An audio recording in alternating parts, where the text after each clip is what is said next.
Olá, meus amigos, boa noite a todos. Sejam bem-vindos a este canal Espiritismo na Prática. E este é o programa Palavras de Vida Eterna, que vai ao ar todas as terças-feiras, às 19 horas. E é uma alegria enorme estar sempre com vocês, essas companhias tão maravilhosas, né? Que são muito importantes para o canal.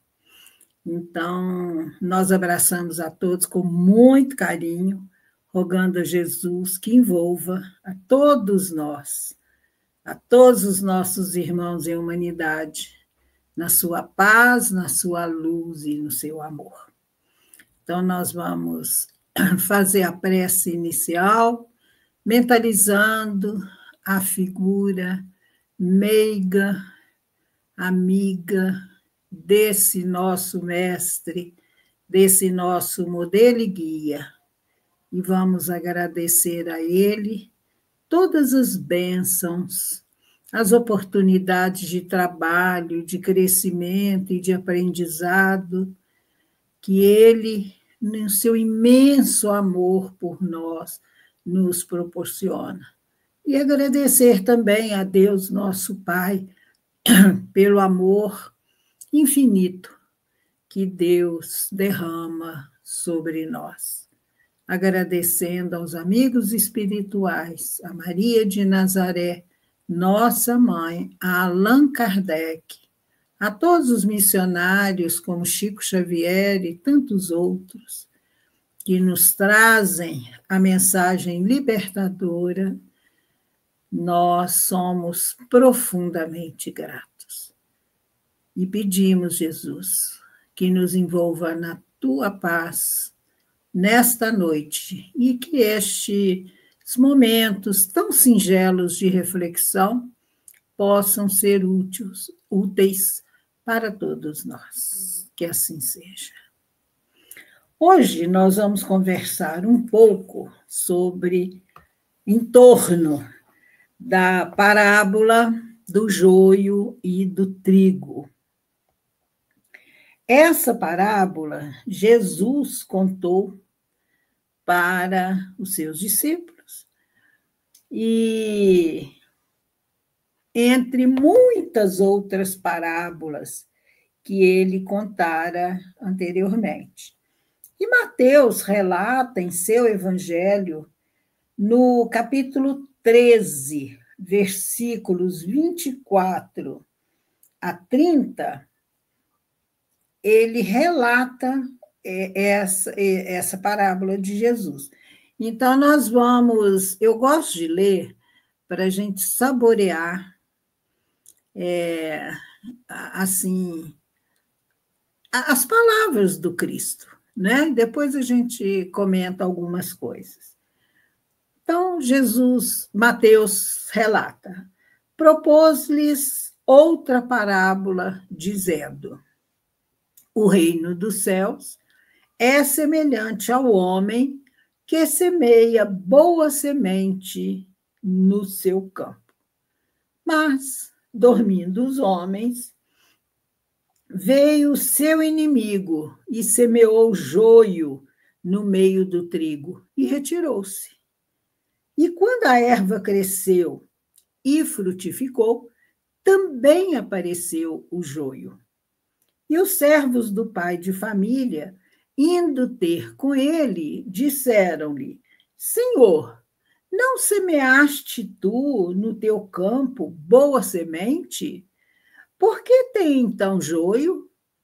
E ele lhes disse: um inimigo é quem fez isso.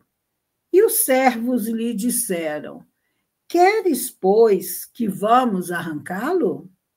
Porém, ele lhes disse: não, para que ao colher o joio, não arranqueis também o trigo com ele. Deixai crescer ambos juntos, até a ceifa. E por ocasião da ceifa, direi aos ceifeiros: colhei primeiro o joio, e atai-o em molhos para o queimar, mas o trigo ajuntai-o no meu celeiro. Então, ai, desculpa, gente. Então, essa parábola, como tantas outras que Jesus contou, refere-se ao reino dos céus. Então, dessa busca, dessa conquista, né, do reino dos céus, que Jesus nos incentivou a buscar. Então, nessa parábola, ele conta que um homem, um semeador, semeou uma boa semente no seu campo. E o reino dos céus é semelhante a esse homem que semeou essa boa semente. Que campo é esse? O campo é a humanidade em nós. Então, o campo é a humanidade. Em nós, no nosso íntimo, ainda se misturam o joio e o trigo. Nós trazemos erros, defeitos, condicionamentos do passado, desafios que nós ainda não conseguimos superar. Mas o nosso esforço é de aumentar o trigo em nós. Deixar que a boa semente dê muitos frutos, né, no nosso íntimo. E quando a gente fala desse homem que saiu, desse semeador que saiu para semear, nós sabemos que o semeador é Jesus. E na parábola do semeador, Jesus fala do homem que saiu a semear. E ele semeou a boa semente. Mas nem todas as sementes produziram 100%. 100%, não é? Muitas produziram pouco, porque elas caíram em terrenos que não estavam propícios a que essas sementes brotassem e dessem frutos. Ah, mas aí o semeador escolheu mal as sementes? Não. A semente que ele semeou era de excelente qualidade. O campo é que não estava propício, não estava preparado. Tanto que ele saiu semeando, umas caíram na beira do caminho, aí não tinham raízes, os pássaros comeram, não é? Elas não brotaram, outra caiu no espinheiro, e assim Jesus dá exemplo desse campo que é o nosso coração, que é o nosso íntimo. Quantos de nós que ouvimos os ensinamentos do Evangelho e não absorvemos, não conseguimos entender a importância de vivenciar esses ensinamentos. Então, o problema não é do semeador, não é da semente, é do campo, é do nosso íntimo, é de cada um de nós. Aí ele fala que os homens dormiram. O que é esses dormir, né? É o sono da ignorância, é o sono da ilusão, da cegueira, né? Causada pelas nossas paixões, pelas nossas ilusões do mundo. E esse inimigo, quem é esse inimigo?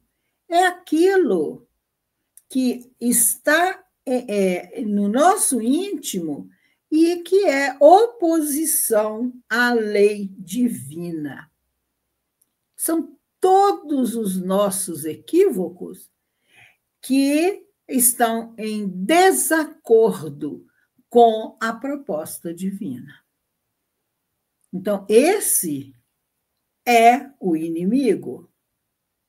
Esse inimigo íntimo, né, que representam as nossas fraquezas ainda. E aí, vindo o inimigo, semeou o joio, não é?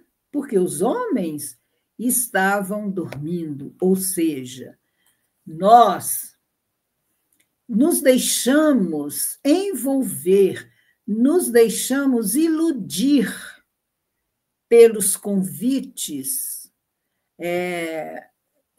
ilusórios do mundo. Então, nós deixamos que as nossas paixões inferiores, a nossa ignorância, não é? A nossa acomodação, as nossas ilusões falem mais alto. Elas estão mais presentes em nossas vidas. Então, isso aí representa o joio. Qual que é a diferença entre o joio e o trigo? Jesus disse aqui, olha, quando os servos falaram com ele, podemos arrancar o joio? Aí o Senhor falou, não, não arranquem, porque pode ser que, ao colher o joio, vocês arranquem o trigo com ele. E deixe que cresçam juntos, o joio e o trigo. E quando chegar na época da colheita, ele vai dizer aos ceifeiros, aqueles que colhem, né, no campo, colhei primeiro o joio, e atai-o em molhos, e atirai-o no fogo, e o trigo ajuntai-o no meu celeiro. Então, o joio, se você olhar uma plantação de joio e uma plantação de trigo, eles são muito semelhantes, muito semelhantes. Mas quando você pega o joio e você esfrega assim na mão, não tem nada dentro, não tem semente, só tem casca. Não tem nada, é vazio por dentro. Aí, quando você pega o trigo, que você esfrega assim, tem muita semente. Então, quando está pequenininho, não dá para distinguir muito bem o joio do trigo. Por isso que eles precisam crescer juntos, não é? Para que depois eles possam arrancar, né, o joio, queimá-lo e guardar o trigo nos celeiros. E tem aqui no livro Vinha de Luz, o capítulo 107. Tem uma mensagem de Emmanuel que eu gostaria de distinguir uns pontos. Que Emmanuel comenta, o capítulo chama Joio. E Emmanuel comenta essa fala de Jesus: deixai crescer ambos juntos até a ceifa. E por ocasião da ceifa, direi aos ceifeiros: colhei primeiro o joio e atai-o em molhos para o queimar. Assim falou Jesus. Isso está em Mateus 13:30, né? E Emmanuel diz o seguinte: quando Jesus recomendou o crescimento simultâneo do joio e do trigo, ele não quis senão demonstrar a sublime tolerância celeste no quadro das experiências da vida. Aqui nós podemos comparar conosco, com a humanidade. Existem pessoas joios e pessoas trigo. Então, nessas caminhadas nossas, né, reencarnatórias ao longo dos milênios, nós estamos convivendo junto com pessoas joio e pessoas trigo. E Deus permite que assim aconteça. É uma tolerância de Deus, que respeita o nosso livre-arbítrio. Ele nos criou a todos simples e ignorantes e nos deu potencialidades divinas que estão adormecidas em nosso íntimo. Então, nessa fase de transição planetária, em que a regeneração, um planeta de regeneração, está se implantando aqui na Terra, não é? Há essa última oportunidade dos espíritos de todos os níveis de evolução reencarnarem. Por isso que nós estamos vendo esse panorama aí no mundo, tão doloroso, tão difícil. O joio está crescendo junto com o trigo. Aí vai haver a separação. No momento certo, Deus, com a sua lei perfeita, fará essa separação. O trigo será recolhido ao celeiro, ou seja, o trigo herdará a terra, as pessoas que se esforçam para fazer o bem, as pessoas que cumprem com muito esforço o ensinamento maior do amor, né? Amar a Deus e amar ao próximo, essas pessoas permanecerão aqui na terra. Mas as que forem joio serão atadas em molhos e atiradas ao fogo, ou seja, elas serão banidas da face da terra. Vão reencarnar em outro planeta, mas de acordo com seu nível evolutivo. Então, Deus permite que todos tenham a mesma oportunidade. Emmanuel fala que o mestre nunca subtraiu as oportunidades de crescimento e santificação do homem. E, nesse sentido, o próprio mal, oriundo das paixões menos dignas, é pacientemente examinado por seu infinito amor, sem ser destruído de pronto. Então, ele dá uma oportunidade, não é? De nós usarmos o nosso livre-arbítrio para o bem ou para o mal. Mas chega um momento que nós vamos sofrer as consequências das nossas escolhas equivocadas. Não é castigo de Deus. Aconteceu em Capela e acontece em todas as épocas da humanidade. No livro A Gênese, de Allan Kardec, no capítulo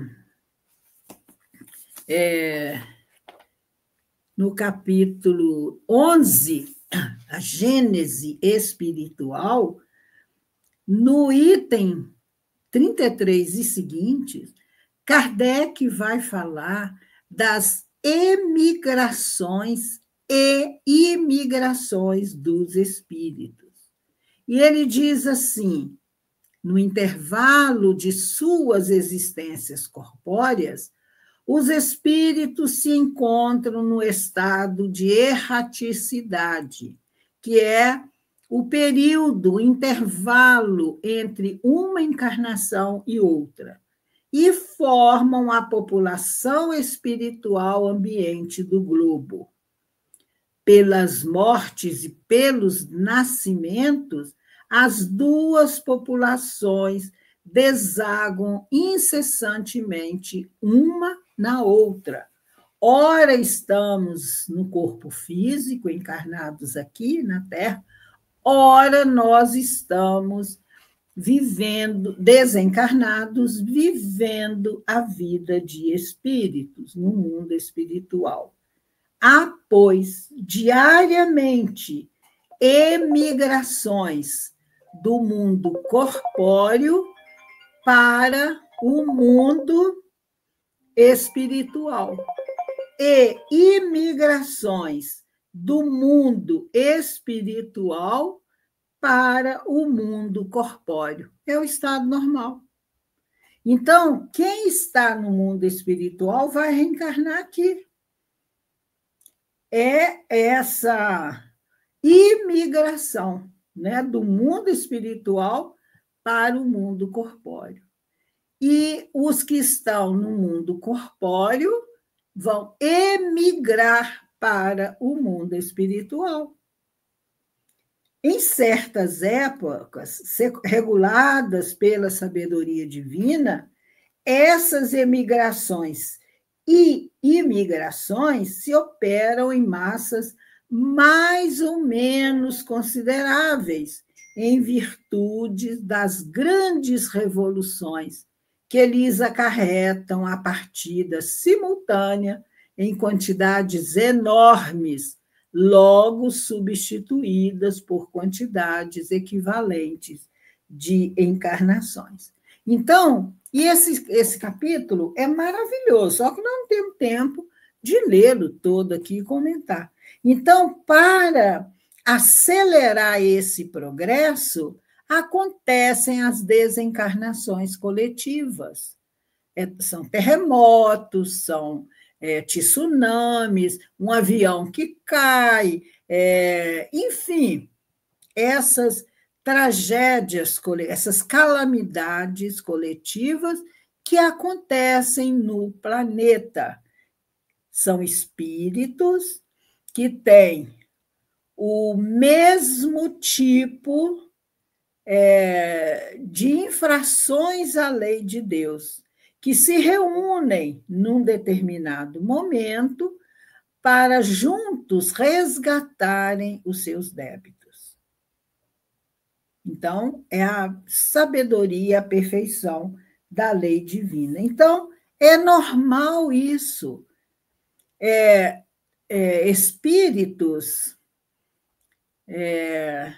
Espíritos reencarnarem aqui na Terra e depois voltam para o mundo espiritual. Os Espíritos dizem para Kardec no Livro dos Espíritos que os mundos são solidários entre si. Então, muitos reencarnam aqui na Terra, outros em outros mundos, mais adiantados ou menos adiantados, dependendo das necessidades daquele espírito. E Emmanuel continua: importa considerar, portanto, que o joio não cresce por relaxamento do lavrador divino, mas sim porque o otimismo do celeste semeador nunca perde a esperança na vitória final do bem. Então, não é que há relaxamento, ou os ensinamentos não são bons, ou Deus não se preocupa conosco, não. Ele sabe que o bem sempre vence, sempre triunfa. Então, a gente fica pensando, quando Jesus olhou para Judas, apesar da traição de Judas, ele já sabia que aquilo ia acontecer. O que ele viu? Ele viu o traidor? que talvez seja uma palavra forte. Aquele discípulo equivocado, ele viu? Ou ele viu Joana d'Arc? Porque depois Judas reencarna como Joana d'Arc, muitos séculos depois. Quando ele viu Paulo, olhou para Saulo, ele viu aquele doutor da lei arrogante, aquele doutor da lei que perseguia os cristãos, que matava, que prendia, que torturava, que odiava Jesus. Ele viu ou viu Paulo? E é assim. A paciência de Deus para conosco é infinita, porque infinito é o amor dele. Ele conhece cada um de nós, ele sabe da nossa potencialidade. Então, essa fase, essa ausência do bem que há em nós vai passar. E ele espera pacientemente. Jesus falou que o Pai permite que o sol nasça para os bons e para os maus, e que chova sobre os justos e os injustos. Ele trata todos iguais, porque ele sabe que no decorrer da nossa caminhada através dos milênios, nós vamos progredir e vamos chegar à condição de espíritos puros, né, para o qual nós fomos criados. Aí Emmanuel diz aqui que Jesus manda aplicar processos defensivos com base na iluminação e na misericórdia. Ele não quer jogar inseticida, vamos dizer assim, na plantação para matar o joio, porque ele vai prejudicar o trigo, vai contaminar, vai matar o trigo. Então, ele espera pela iluminação e pela misericórdia. Então, o tempo e a bênção do Senhor agem devagarinho, e os propósitos inferiores se transubstanciam. A gente vai ascender, né, nessa escala do progresso. Nós não vamos ser espíritos infratores da lei de Deus para sempre. Uma hora nós vamos despertar para o amor verdadeiro, né? Aí Emmanuel diz aqui que o homem comum ainda não dispõe de visão adequada para identificar a obra renovadora. Muitas plantas espinhosas ou estéreis são modificadas em sua natureza essencial pelos filtros amorosos do administrador da seara, que usa afeições novas, situações diferentes, estímulos inesperados ou responsabilidades externas que falem ao coração.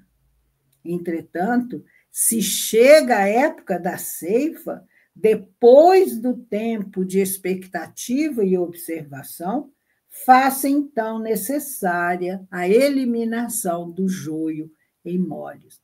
Então, é muito bonito isso que Emmanuel está dizendo aqui, que ele usa afeições novas, situações diferentes. Então, você vê um homem e uma mulher que foram, dando exemplo assim, casados, não deu certo o matrimônio, viviam as turras, se odiavam, passaram uma vida dolorosíssima, e eles vão reencarnar juntos, mais para frente, numa época determinada por Deus, para aprender a se amar. Mas eles vêm como marido e mulher? Provavelmente não. eles vêm em forma de pai e filho, de mãe e filho, para que eles desenvolvam o amor diante daquele serzinho frágil que reencarna com eles. E através dos milênios, essas situações vão acontecendo, não é? Quantas vezes na nossa caminhada nós encontramos pessoas difíceis, pessoas atormentadas, pessoas que são ingratas conosco, que perseguem, que caluniam. E quando nós envolvemos essas pessoas com amor, fazemos prece por elas, temos paciência com elas, elas se transformam. Porque nada resiste à força do amor. Disso nós temos certeza. Aí Emmanuel diz: a colheita não é igual para todas as sementes da terra. Cada espécie tem o seu dia, a sua estação. Deus não nos julga em grupos, não. Ele nos julga a nossa consciência, né? Perante a lei de Deus, melhor dizendo, porque Deus não julga,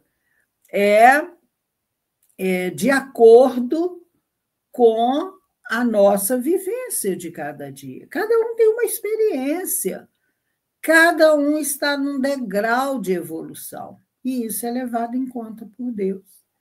Então, aquelas pessoas que se comprazem no mal, que querem ser maus, que prejudicam o seu próximo, que roubam, que matam, e que não se modificam, que gostam de fazer o mal, essas pessoas são esse joio que serão atados em nós e vão reencarnar em outro planeta. Mas aquele que faz o mal, mas uma hora ele desperta e vê, sente que ele precisa se modificar e começa a fazer o bem, esses terão o merecimento de permanecer na terra renovada.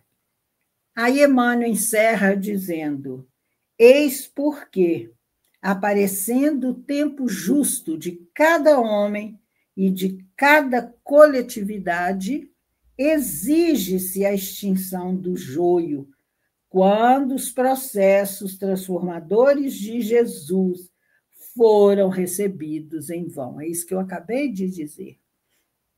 A lei é de amor, mas a pessoa escolhe odiar, matar, prejudicar. Ela não quer nem ouvir que ela precisa se modificar. Aí o que acontece? Vai ser atada em molhos e vai ser levada para o fogo. O fogo é o símbolo da purificação. Então, esses espíritos reencarnarão em outros mundos, mas não como punição, mas como necessidade de aprendizado deles, igual aluno na escola. Ah, não deu conta naquele ano? Repete o ano. Vai aprender, vai aproveitar melhor as lições.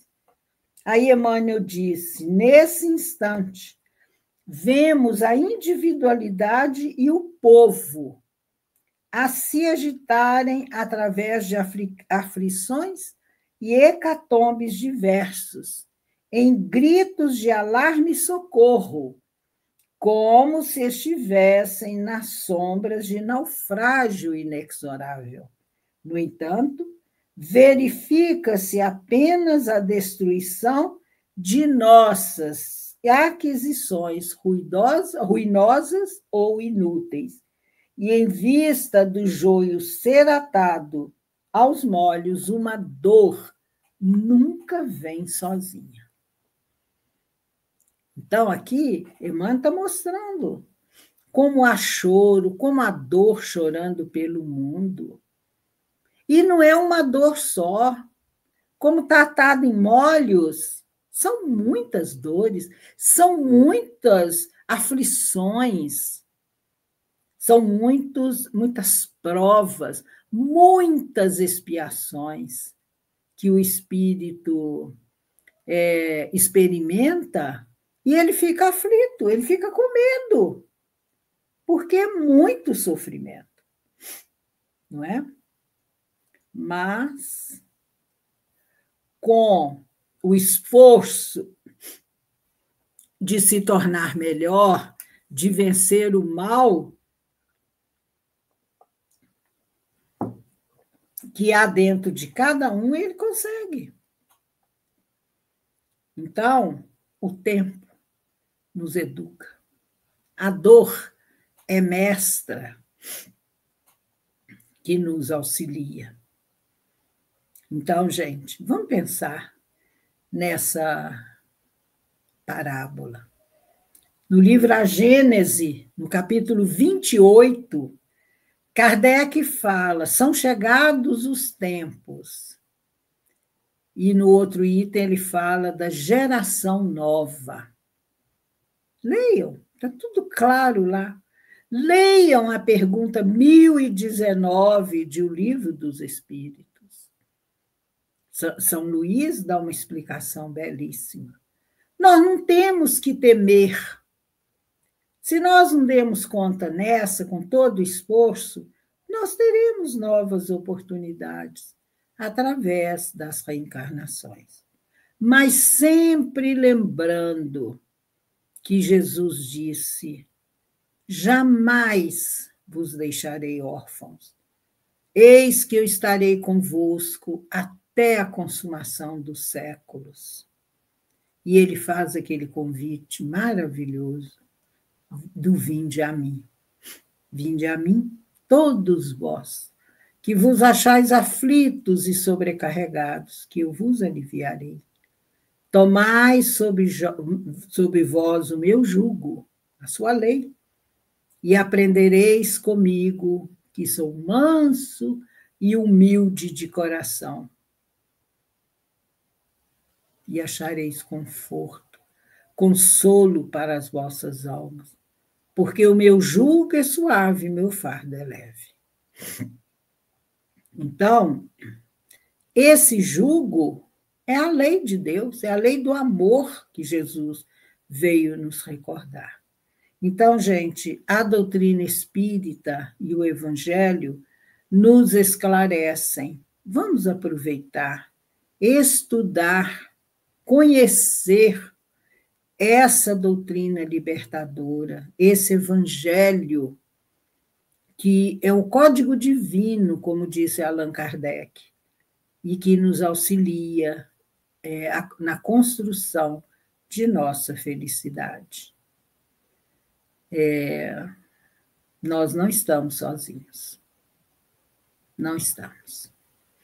Então, ficam essas singelas reflexões em torno desse ensinamento, dessa parábola tão bela, como bela todas as que Jesus nos deixou, né? Essas 44 parábolas, né? E que ele fala muito sobre o reino dos céus.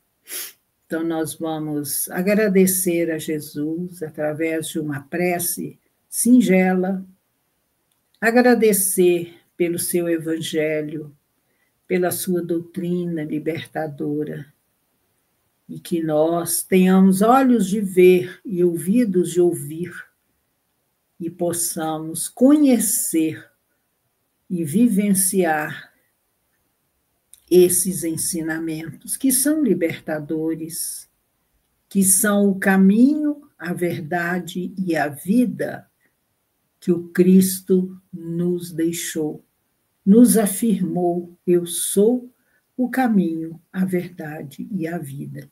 E ninguém vem ao Pai a não ser através de mim, ou seja, do seu evangelho, de seguir os seus exemplos. Que nós tenhamos alegria, bom ânimo para o aprendizado e que nós conservemos em nós a esperança de que a fé raciocinada nos proporciona para galgarmos os degraus da evolução que nos é proposto, que nos são propostos. Que Jesus abençoe e envolva em paz a toda a humanidade. E obrigado, Senhor, por mais esta oportunidade. Que assim seja. Então, meus amigos, uma boa noite para todos e até o nosso próximo encontro. Tchau, tchau.